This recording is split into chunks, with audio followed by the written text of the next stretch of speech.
Larrungo mendigunearen bihotzean, Pirinio Atlantikoen eta Nafarroaren artean, elkarrekin babestu beharreko oreka delikatuan dago natura. Milaka bisitarik eta oso ezaguna den kremailera tren batek eremu hori ingurune ahul bihurtzen dute. Horregatik, zaintza partekatuak behar ditu mugaren bi aldeetan. Gero eta maizago ikusten dugu bisitariek harriak pilatzen dituztela. Joko kaltegabea ematen badu ere ez da horrelakoa.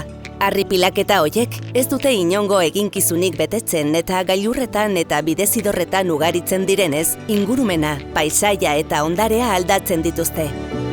Imitazioz edo modaz egiten dira, bai eta zer inpaktu duen ez jakiteagatik ere.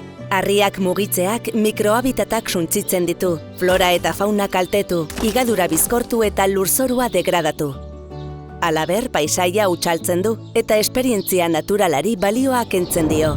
Abereak igarotzea eta jarduera tradizionalak oztopatzen ditu. Eta bideak eta lurraldeak markatzen dituzten antzinako mugarriekin nahas daiteke, gure ondarearen funtsezko zatia baitira. Erraza da larrun babestea. Ez mugitu harriak, ez egin harri pilaketarik eta errespetatu ingurunea. Partekatu mezu hau eta lagundu espazio paregabe hau kontserbatzen. Poktefa larrunek honako hau sustatzen du. Babes eta kontserbazio jasangarria, eremua bizi berritzea eta mendigunearen kudeaketa partekatua. Egin bat gurekin, zain dezagun larrun.